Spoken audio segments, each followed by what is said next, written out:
Kamarul, Zaman Teh, Wirakiri, dan Banduan Politik Terlama.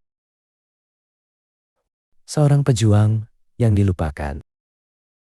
Sejarah kemerdekaan tanah air kita kaya dengan pelbagai warna dan ideologi. Namun, ada nama-nama besar yang seakan tenggelam dalam lipatan sejarah rasmi. Salah seorang daripadanya ialah Kamaruzaman bin Haji Teh, atau lebih mesra dipanggil Pak Zaman.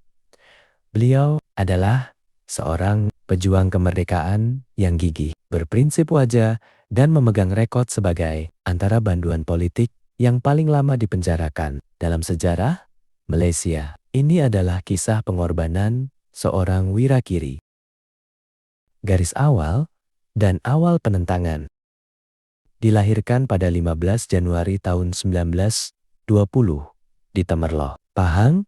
Pak Zaman bukanlah pemuda biasa. Beliau seorang yang bijak, mendapat pendidikan di Clifford School, Kuala Lipis, dan seterusnya lulusan Sekolah Pertanian Serdang sebelum berkhidmat sebagai pegawai rendah pertanian. Apabila tentara Jepun menceroboh tanah Melayu pada tahun 1941, semangat patriotisme Pak Zaman mula diuji. Beliau bergerak aktif secara bawah tanah di Temerloh dan menyokong tentara anti-Jepun Rakyat Malaya (TAJR). Keazaman politiknya yang semakin menebal membawanya menyertai Parti Komunis Malaya (PKM) pada tahun 1943 untuk menentang fasisme.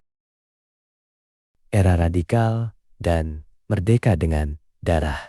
Pasca Perang Dunia Kedua, bumi Pahang menjadi lubuk kebangkitan gerakan radikal. Pada tahun 1946, Pak Zaman bersama tokoh nasionalis ulung, Ahmad Bustamam, mengasaskan Angkatan Pemuda Insaf API Pahang. Di bawah pimpinan mereka, API bergerak cergas dengan slogan keramat yang menggerunkan pihak British, merdeka dengan darah. Apabila API diharamkan oleh penjajah yang ketakutan, Pak Zaman tidak patah semangat. Beliau menubuhkan Ikatan Pemuda Tanah Air PETA dan dilantik sebagai wakil PKM terbuka bagi wilayah Pantai Timur sebelum dipilih menjadi komander Platun pada awal Juni tahun 1948. 22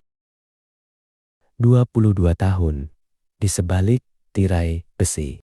Penentangan terhadap penjajah British menuntut harga yang amat mahal. Pada 20 Juni tahun 1948, sejurus andang-andang darurat diistiharkan. Pak Zaman ditangkap di Temerloh dan disumbat ke penjara Pudu. Mahkamah kolonial menjatuhkan hukuman gantung sampai mati ke atas beliau. Bagaimanapun, atas belas ihsan Sultan Pahang, hukuman itu diringankan kepada penjara seumur hidup. Pak Zaman akhirnya menghabiskan masa selama 22 tahun di sebalik tirai besi, 14 tahun di bawah undang-undang darurat, dan disambung lagi 8 tahun di bawah Akta Keselamatan Dalam Negeri (ISA). Beliau dibebaskan pada tahun 1962 dengan syarat ketat. Namun, jiwanya tetap tidak tunduk pada tekanan.